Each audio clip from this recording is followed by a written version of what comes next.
Hey everybody, good morning. It's 9 o'clock and 9 o'clock is with me, Father Warner. We are in Thursday of the 5th week in Ordinary Time, and our text today is taken from Mark chapter 7 verse 24 to 30. I'm going to read that for you. I've entitled today's teaching, A Model of Intercessory Prayer. From there he set out and went away to the region of Tyre. He entered a house and did not want anyone to know he was there. Yet he could not escape notice.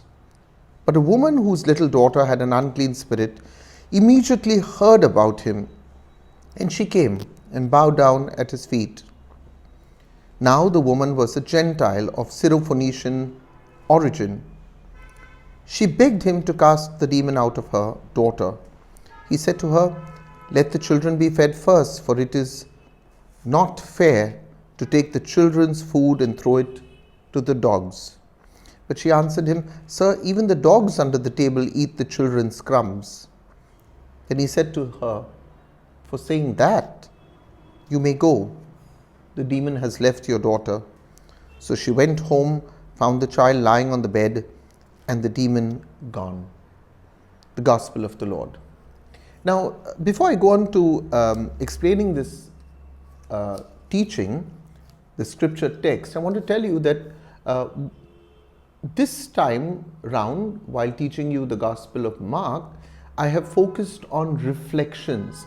But to get a very meaty understanding of the Gospels, I've also been giving to those of you who subscribe to my daily blog, that is the text version, I've been giving you the links to the previous teachings I've done, which are exegetical, which means that it explains the background of the text and gives you the better nuances and the details of the text.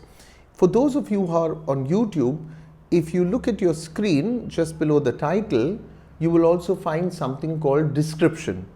Click on the description and you will see the link given to you to the previous teachings also, and that will help you understand words like why Jesus said that the children's food cannot be thrown to the dogs. So I've explained those nuances. These teachings have been more reflective in nature. Now, in the previous parable, if you look at the parable just before this, Jesus made it clear that food can't defile a person. I did this yesterday when I said, can a Christian eat pork? And I hope that has settled the matter to some degree or the other. Now, Jesus wants to challenge another old age belief. And that is that race also cannot defile us. Yeah. If you look at the next three miracle stories, they will take place deep in Gentile territory. Jesus has left Jewish territory and now he walks through Gentile territory. Jesus will move from Tyre, which was on the Mediterranean coast. He will go from Tyre to Sidon, Gentile territory, and then he will travel eastwards by the way of the Sea of Galilee to the area known as the Decapolis. The Decapolis is a Greek word. Deca is 10, polis is cities, so to the region of what were called the 10 cities. Now, all these places were dominated by Gentiles. Were there Jews? Yes, there were Jews there, but they were in a minority, and it was more Gentile than Jews.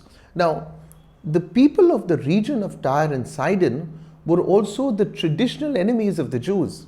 You see, this was once the home of Jezebel. For those of you who did the prophet Elijah with me, you remember Jezebel was Elijah's enemy. You can see 1 Kings chapter 16 verse 31. Now, Tyre and Sidon also inspired the anger, the wrath, the ire of the prophets, Prophet Ezekiel, Zechariah. They spoke against Tyre and Sidon. So it is very remarkable then that Jesus would visit such a place, except that he was not there on some, as we would call it today, staycation, but he came with a very specific purpose. And you'll see that this is the same purpose that Pope Francis uses constantly, and that is to break down barriers that divide people, to save people, not really to exclude people. Now, it is here that he is recognized once again, and this time he is approached by, we are told, a Syrophoenician, or a Syro, but a Syrophoenician woman. Now, again, two nations, Syria and Phoenicia. Phoenicia was the coastal plain which forms today part of modern day Lebanon. Phoenicia is Lebanon. Lebanon is south of Turkey, yeah, and we continue to pray for the people in Turkey who have experienced such a devastating earthquake. Now, the woman is Syrophoenician. So, Syrophoenician links this woman both with Syria, with bordered Lebanon to the right or to the east, and Lebanon, which is to the west, and of course to the north is Turkey. So I'm giving you a kind of an understanding where this woman came from. Now, straight away I want to say this, that no self-respecting Jew would be found dead in Gentile land, and yet here is our Lord. He is ministering where civil society of his time would not be found dead in their tracks.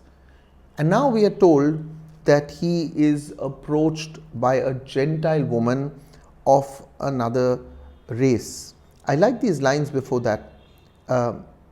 He entered a house, he did not want anyone to know he was there, yet he could not escape notice. And a woman whose little daughter had an unclean spirit immediately heard of him. You see, Jesus didn't need Twitter, as I often say. He didn't need Facebook. He didn't need anything. And that is where the person we are makes the difference. Did Jesus have his critics? Of course he did. You have an entire pool of critics. The entire Pharisees, all the Sadducees, all the Sanhedrin, the most powerful groups of people were out against Jesus. But Jesus was who he was, and his fame, and I don't mean merely famous, but the fame of who he was spread throughout even areas where people would have held him to be an enemy. This Gentile woman has heard of Jesus. Yeah? So I want to say this straight away and off the bat, that there are always critics and there are always people who don't like you. Remember, 10% of the world does not like you, 90% of the world likes you. The 10% of the world who do not like you, make sure that you know about it, and the 90% who love you never tell you they love you until you are dead, yeah, which is a little too late.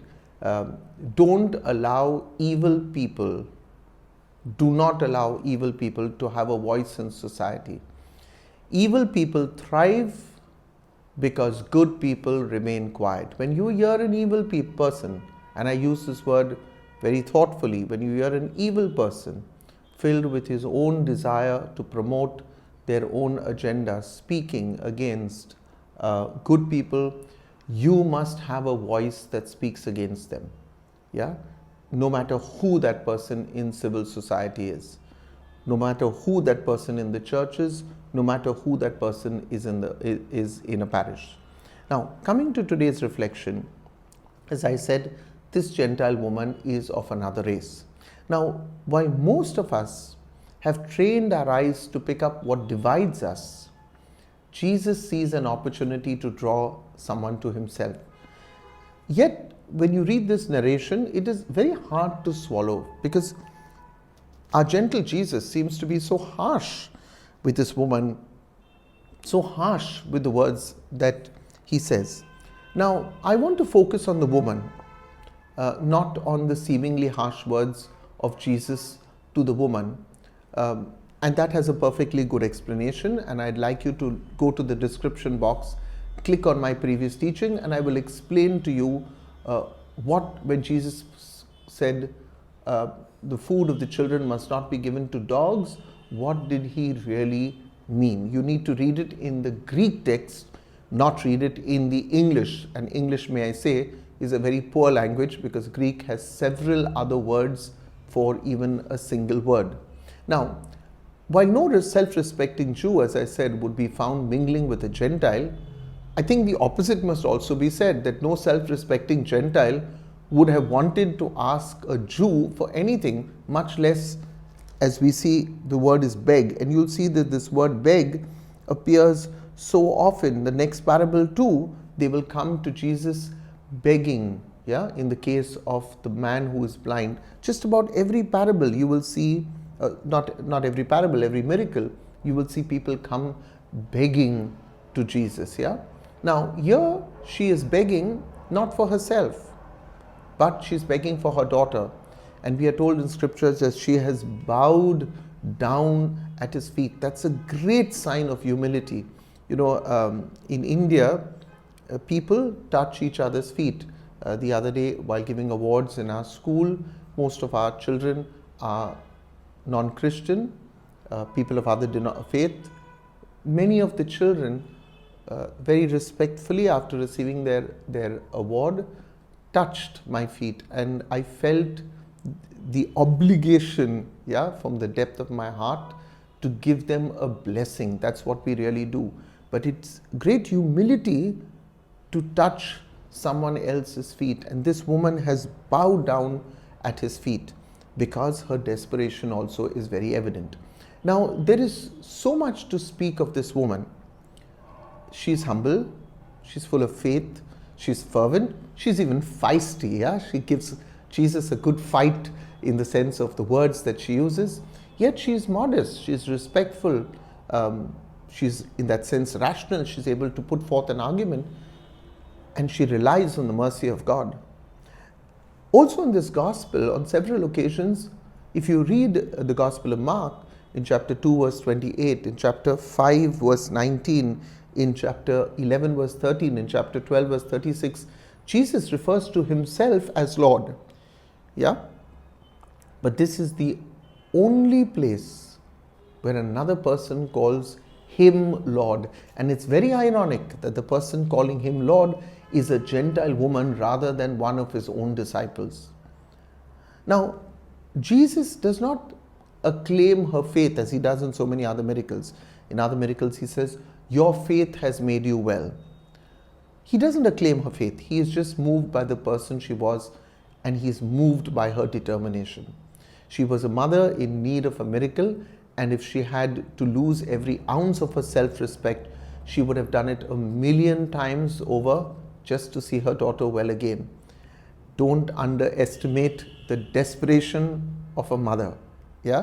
And her determination is well rewarded. Her petition is answered. Today in the gospel, a Gentile woman becomes for you and me a model of intercessory prayer. On this happy occasion, I want to wish a couple. Of course, now Uncle Albert is with the Lord, but Auntie Jessie and Uncle Albert, who I knew, they're not really my uncle and aunt, but it was a form of respect that I used for them for many years. They lived opposite us in our home in Bandra, and they would have been celebrating another year of their wedding anniversary. I know Auntie Jessie still keeps in touch. I don't always have the time to talk, but remembering Uncle Albert in a very special way. Thank you all of you for joining me today. Continue to watch these, share these, listen to the other teachings in the description box that I've sent you. If you want the daily teaching in text form for your personal study, send me a message. My number is on the screen. Just say, "Father, please add me to your daily teachings." Quickly, I want to make an announcement.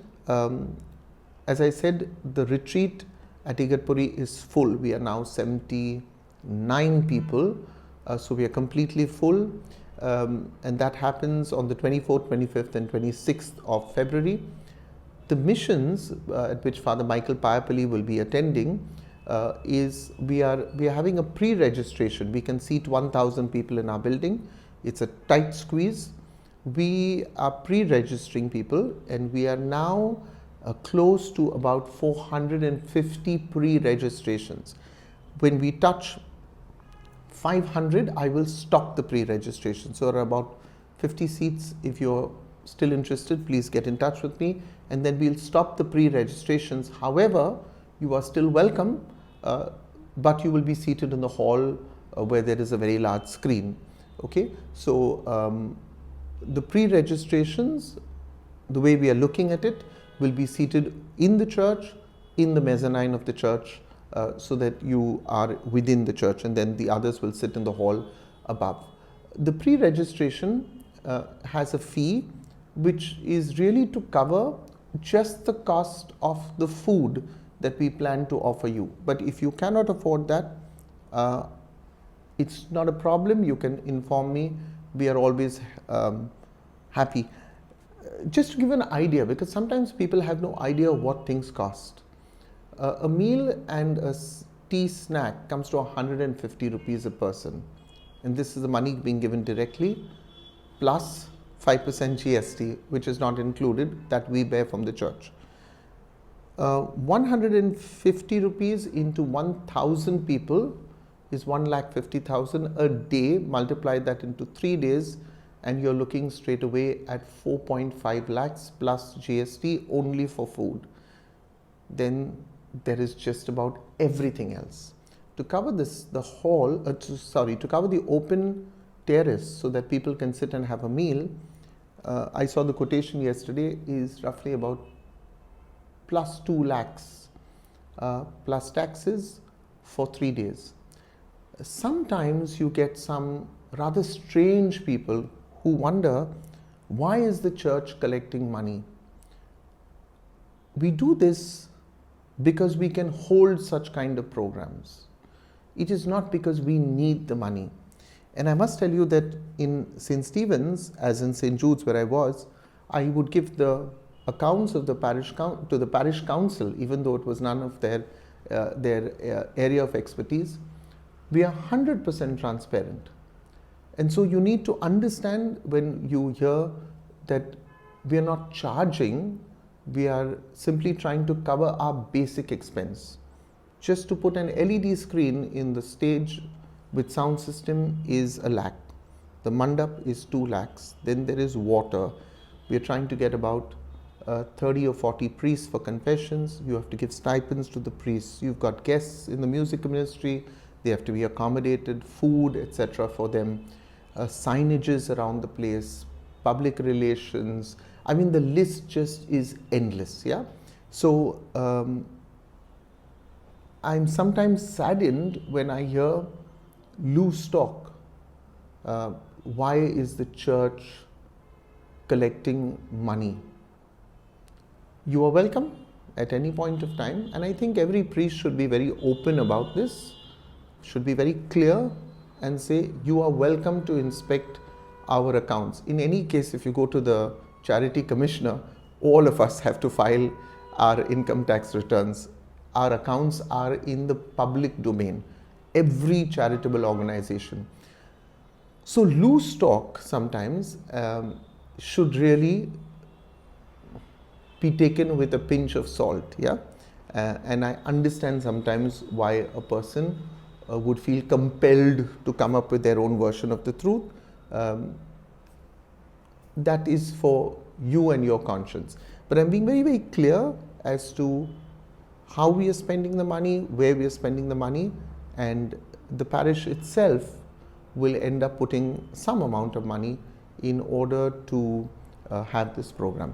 We're very happy to welcome you here. For those of you who are coming to St. Stephen's for the missions with Father Michael Paipali, we will do our best to accommodate you, but please remember that we are a church, we are multi-level, we have our own restrictions, and I have to be extremely careful with movement of people within the building for your own safety. So when you come here, as we will tell you, the instructions of the ushers must be followed. Having said that, I want to welcome you to the missions wherever you are from the city of Mumbai. I know that people have contacted us from Hyderabad, from Pune, from Goa, and they've said that they are all coming. So welcome to St. Stephen's. I'll see you tomorrow again at 9 o'clock. Don't forget to like this video, share it with your friends, and if you'd like to help us with this mission, please reach out to me.